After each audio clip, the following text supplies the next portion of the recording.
Here's the lie almost everyone believes about procrastination, that it's a time management problem, that if you just had a better calendar, a cleaner to-do list, or a little more discipline, you'd finally stop putting things off. But decades of psychology research point somewhere completely different. Procrastination isn't a flaw in how you manage your time. It's how you manage your emotions. And once you understand that, the whole thing starts to make sense. Every time you face a task, two parts of your brain go to war. On one side is your limbic system, an ancient, fast, emotional structure that cares about one thing: how you feel right now. On the other side is your prefrontal cortex, the newer, slower, planning part of your brain that cares about your future goals. The prefrontal cortex knows you should write the report. The limbic system notices the report feels boring, hard, or threatening, and screams for relief. And here's the problem. The emotional system is faster and louder. When the two collide, the feeling usually wins. So what is your brain actually doing when you procrastinate? It's repairing your mood. Psychologists call this giving in to feel good. A task triggers something uncomfortable, maybe boredom, anxiety, self-doubt, or the fear that you'll do it badly. And avoiding the task makes that bad feeling vanish instantly. Scrolling your phone, cleaning the kitchen, suddenly deciding to reorganize your entire closet, these aren't random. They're emotional escape hatches. The relief is real, and it's immediate. That's exactly why the habit is so sticky. But that relief comes with a hidden cost, and it has a name: present bias. Your brain systematically overvalues rewards it can get right now and discounts rewards in the future. A future deadline feels abstract and weightless. The discomfort in front of you feels concrete and urgent. So your brain makes a trade that feels smart in the moment and terrible later. It trades a small hit of comfort now for a much bigger pile of stress tomorrow. The future version of you pays the bill. And future you, unfortunately, isn't in the room to argue. This is why the usual advice fails. Just be more disciplined. Just want it more. That advice assumes procrastination is a willpower shortage.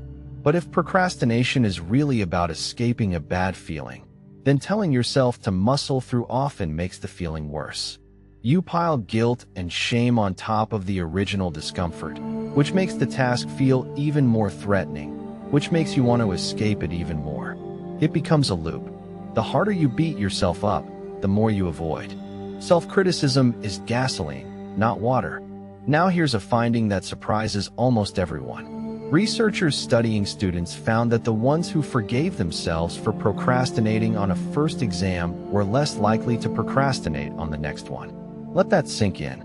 Not the ones who were hardest on themselves, the ones who let it go. Why? Because dropping the shame removes the very emotion you were trying to escape. When the task stops feeling like a referendum on your worth, it stops being something you need to run from. Forgiveness isn't soft. It's strategic. So how do you actually beat it? You don't out-discipline your limbic system. You outsmart it. The single most effective move is to shrink the first step until it's almost too small to refuse. Don't write the report. Open the document and write one ugly sentence. Don't go to the gym. Put on your shoes.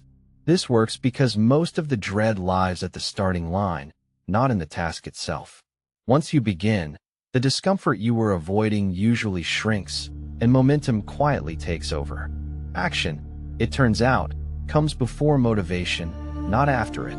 There's one more tool psychologists love, because it's almost embarrassingly effective: the if-then plan, also called an implementation intention.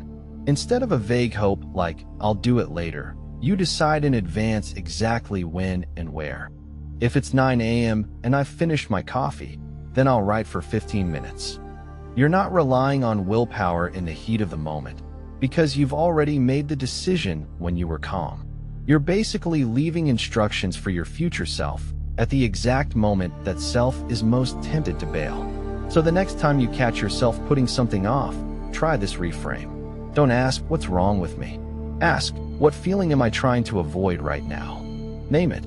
Boredom, fear, overwhelm. Just naming the emotion loosens its grip.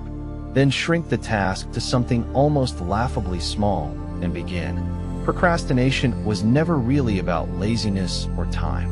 It's your brain choosing comfort now over you later. And once you can see the move it's making, you finally get to make a different one.